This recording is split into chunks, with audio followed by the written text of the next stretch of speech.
It's a great day at the Academy of Scholars. Welcome to another episode of Scholarly Speaking Live with Dr. Stacy Lambert-Johnson, the Director of Student Success at the Academy of Scholars. I am Benny Crane Jr., the Assistant Director of Student Success. Today's topic will discuss creative ways parents can make time for their children this summer. Thank you for joining us for today's live session. No matter where you're joining us from, whether you're at work or at home, we pray that you're having a great AOS day and hope that you can visit us here on campus someday soon. So last week we talked about how to talk to your child about Juneteenth. Hopefully you were able to see that episode and you had great discussions with your child. Yes. This week we're discussing creative ways parents can make time for their children this summer. But before we get started, Benny, where can our viewers watch today's live session once it's over? Everything from this show ends up on our website, academyofscholars.com, including both the audio and video versions. If you prefer watching us each week, you can find the video version on our Facebook page, YouTube channel, LinkedIn, and Instagram. If you're looking for something entertaining to listen to on your drive to work, you can download the audio version anywhere you download your favorite podcast. Now, shout out to all those people joining us live today. And to those of you who follow us on our social media platforms, we appreciate you joining us. Do us a favor and tell your friends we're on. All you have to do is hit that share button right there, comment, and tell us about the time you spend with your children. How creative are you when it comes to ways you spend time with your kiddos? Do you have special ways you make time to spend together? Tell us. We want to know. So, Benny, a few weekends ago, I traveled to Cleveland to watch my grandson while his mom and dad went away on vacation. Okay. It's literally at the top of my list of things that I really enjoy doing.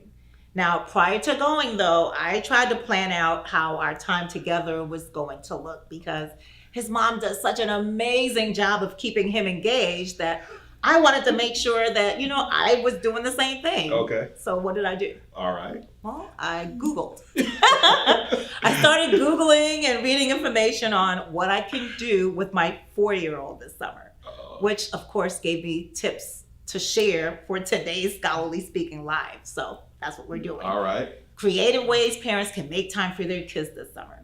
Of course, this applies to not just parents, nanas, grandmas, gammies, grandmas, papas, yes, and grandpas as well.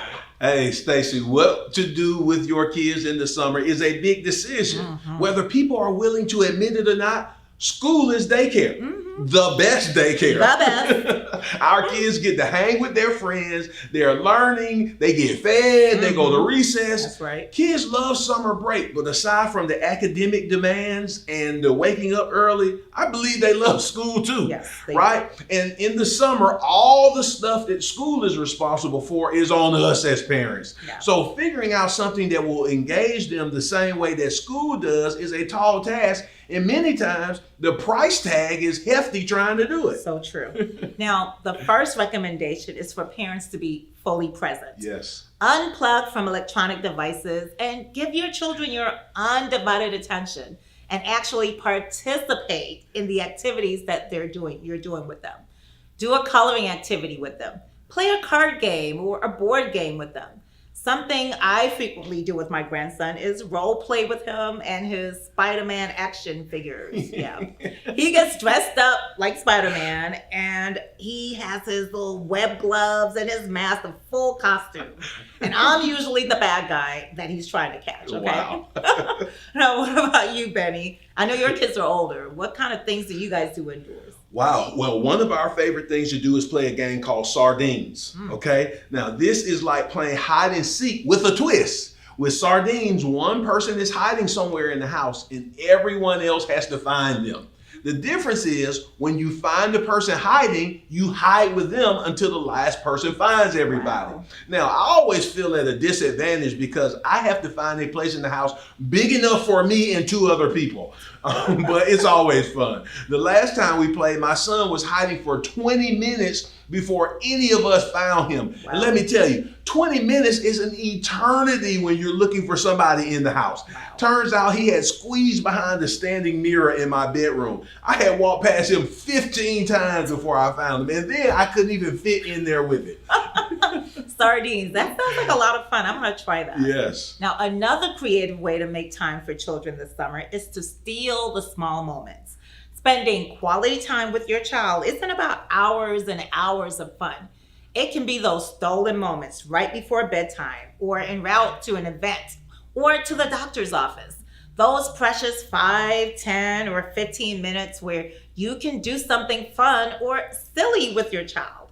While I was with my grandson, I planned a hug day. Okay. Bear with me, it's a little corny, but it works. On hug day, I set a timer for every hour on the hour from 9 to 5, minus his nap time from 1 to 3, where we would give each other a hug once the timer went off.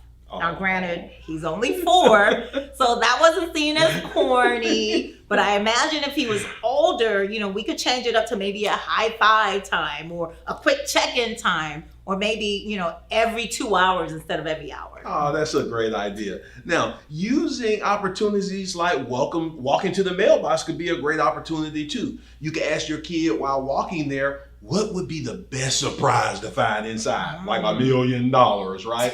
Or do something like race back to the house. And here's another way to steal moments that could be super easy. Eat a meal together. Yep, now, if your family is like mine, we all like to watch television while we eat. And we all want to see something different. So on most days, I'm in one room while one child is eating at the island looking at his phone. The other child is looking at her phone at the table. And their mom may be waiting to eat later after she exercises. So sitting down together for a meal can be a great way to connect. That's true. Now, sometimes because of our very busy schedules, it becomes necessary to actually schedule quality time with your child. There's absolutely nothing wrong with that. As a matter of fact, that is creative tip number 3. Scheduling time assures that the time that you have set aside to spend with your child is not disturbed and remains sacred.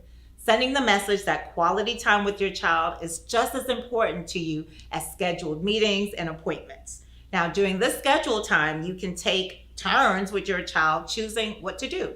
With my grandkids, I schedule things like picnics in the park, baking cupcakes.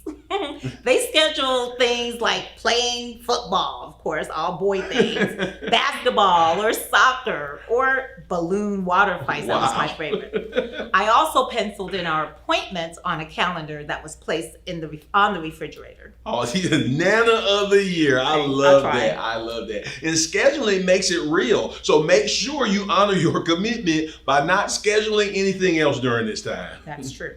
Now, 4th, sometimes it may be difficult to find the time to spend with your child with everything that you have to do. On days like this, take your child with you as you complete your to-do list, if possible. For example, you have to go to the grocery store. You have to do grocery shopping, right? Well, take them along and make it a fun activity. I haven't done this with my grandkids, but when my children were younger, they had miniature shopping carts. Have you guys seen those where you could just take them and they would take them with them to the grocery store? Yes. And I would point to the items that they could place in their carts. Now, this wasn't every time, but the times that we did do it, it was a fun experience for them. Now, if you have to cook, have them cook with you. Yeah. What about doing the laundry? Have them help separate or fold the clothes. For younger kids, they enjoy being your little helper. Now, older kids might complain, but it's a win-win. You get to spend quality time with them and get your chores done as well. And for your older kids who don't want to go to the grocery store with you, maybe you just have to be honest with them that you want this time to be meaningful. Right. Be honest. Say, ride with me to the grocery store. I like to spend a little time with you. Then talk to them instead of playing the radio or listening to your favorite podcast, Scholarly Speaking Live. Hey. Or give them the opportunity to choose a song and sing along with it, acting silly. Yeah. Give them a chance to choose something at the store. All these things make the trip meaningful. So when you return to the house, they don't feel like it was a wasted trip. Absolutely. And finally, tip number 5. Have a date night with your child. I love this. Yeah. This can be done as often as you have time for. Once a week, once every 2 weeks, whatever works best for your schedule. If you have more than one child, scheduling separate date nights will be necessary. And date nights don't always have to be dressing up and leaving the house with an expensive bill. No okay? expensive bills, No. please. It can just be watching a movie late at night, snuggled on the couch with popcorn once everyone else goes to bed. or setting up a tent in the backyard and making s'mores for a camp out night. It can also be a late night basketball game in the driveway. Whatever you choose to do with your child, as long as they have your full attention, they and you will enjoy it. Yes. Well, what do you think? What creative ideas have you come up with to make time for your child this summer? Did you learn something new from today's episode? Comment and let us know your thoughts on today's topic. And if you're looking for more information to help you think of creative ways you can make time for your children this summer, go to our website at academyofscholars.com/scholarly speaking resources. In the meantime, we suggest you check out the book, 101 Kids Activities That Are the Bestest, Funnest Ever, The Entertainment Solution for Parents, Relatives, and Babysitters by Holly Homer and Rachel Miller. Whether your kid is 3, 5, or 12 years old, there are hundreds of activities that are fun, educational, and engaging in this book. 101 Kids Activities That Are the Bestest, Funnest Ever has time-tested, exciting activities to keep your children laughing and learning for the whole day, every day this summer. From making edible Play-Doh, that sounds delicious, to creating a balance beam obstacle course, this book will provide you with plenty of ideas to make spending time with your children this summer awesome. And remember, no matter where you live in the world, you can give your child access to an exceptional Christian affordable education with the Academy of Scholars Premier Online Learning. Not only does the Academy of Scholars give your child the opportunity to engage in school at their own pace, but we also provide a comprehensive curriculum with classes like coding and computer science that will have your child excited about school each day. The Academy of Scholars Premier Online Learning is the online school you've been looking for. I hope you enjoyed today's live session. To learn more about our amazing school, the Academy of Scholars, please go to our website at academyofscholars.com. Join us next time as we continue our live discussions. Next week, we'll be closed for the 4th of July week, but we'll be back the following week talking about things that your children can do this summer that will actually help you. Until next time, I am Dr. Stacy Lambert-Johnson. And I'm Benny Crane Jr. Saying goodbye and be blessed. The Academy of Scholars. Exceptional, Christian, affordable.